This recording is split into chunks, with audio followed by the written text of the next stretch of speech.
जय सिया राम। कैसे हैं आप सब? एक बार फिर से स्वागत है आप सभी का आपके अपने चैनल सिया राम में। आज मैं इस वीडियो में आपको इंदिरा एकादशी की कथा सुनाऊंगी। धर्मराज युधिष्ठिर कहने लगे, हे भगवान, अश्विन कृष्ण एकादशी का नाम क्या है, इसकी विधि तथा फल क्या है, सो कृपया करके कहिए। भगवान श्री कृष्ण कहने लगे, इस एकादशी का नाम इंदिरा एकादशी है। यह एकादशी पापों को नष्ट करने वाली तथा पितरों को अधोगति से मुक्ति देने वाली होती है। हे राजन, ध्यानपूर्वक इसकी कथा सुनो। इसके सुनने मात्र से वाजपेयी यज्ञ का फल मिलता है। प्राचीन काल में सतयुग के समय में महिष्मती नाम की एक नगरी में इंद्रसेन नाम का एक प्रतापी राजा धर्मपूर्वक अपनी प्रजा का पालन करते हुए शासन करता था।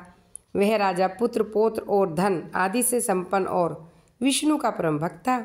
एक दिन जब राजा सुखपूर्वक अपनी सभा में बैठा था तो आकाश मार्ग से महर्षि नारद उतरकर उसकी सभा में आए।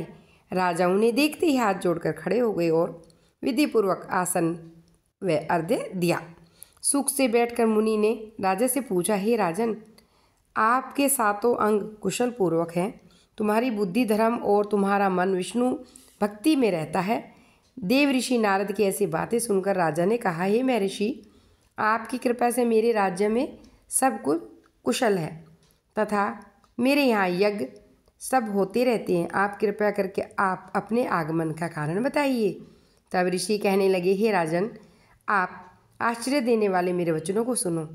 मैं एक समय ब्रह्मलोक में यमलोक को गया। वहाँ श्रद्धापूर्वक यमराज से पूजित होकर मैंने धर्मशील और सत्यवान धर्मराज की प्रशंसा की।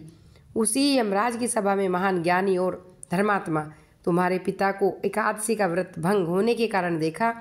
उन्होंने संदेशा दिया, सो मैं तुम्हें कहता हूँ।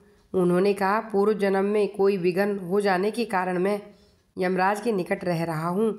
सो हे पुत्र, यदि तुम अश्विन कृष्णा इंदिरा एकादशी का व्रत मेरे नियमित करोगे तो मुझे स्वर्ग की प्राप्ति होगी।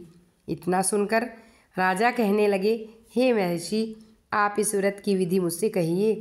नारद जी कहने लगे, अश्विन माह की कृष्ण पक्ष की दशमी के दिन प्रातःकाल श्रद्धापूर्वक स्नान आदि से निवृत्त होकर पुनः दोपहर को नदी आदि में जाकर स्नान करें। फिर श्रद्धापूर्वक पितरों का श्राद्ध करें और एक बार भोजन करें।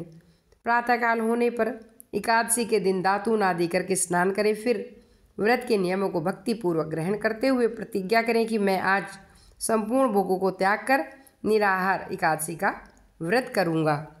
मैं आपकी शरण में हूँ, आप मेरी रक्षा कीजिए। इस प्रकार नियम पूर्वक शालिग्राम की मूर्ति के आगे विधिवत श्राद्ध करके योग्य ब्राह्मण को फलाहार का भोजन कराएं और दक्षिणा दें। पितरों के श्राद्ध से जो बच जाए उसको सूंघ कर गो को दे तथा धूप दीप गंध पुष्प नैवेद्य आदि सब सामग्री से ऋषिकेश भगवान का पूजन करें। रात में भगवान के निकट जागरण करें। इसके पश्चात द्वादशी के दिन प्रातःकाल होने पर भगवान का पूजन करके ब्राह्मणों को भोजन कराएं।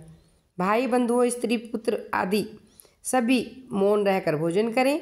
नारद जी कहने लगे, हे राजन, इस विधि से यदि तुम आलस्य रहित होकर इस एकादशी का व्रत करोगे तो तुम्हारे पिता अवश्य ही स्वर्गलोक को जाएंगे। इतना कहकर नारद जी अंतर ध्यान हो जाते हैं। नारद जी के कथनानुसार राजा अपने बांधुओं सहित दासों सहित व्रत करने से आकाश में पुष्प वर्षा होने लगी। उस राजा का पिता गरुड़ पर चढ़कर विष्णुलोक को गया।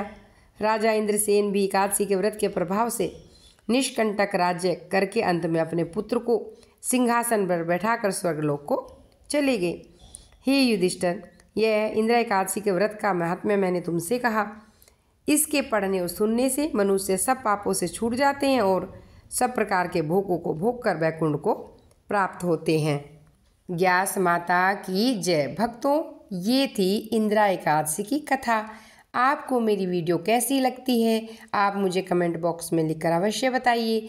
अगर आपको मेरी वीडियो पसंद है तो आप मेरे चैनल को सब्सक्राइब कीजिए, लाइक कीजिए और अधिक से अधिक शेयर कीजिए।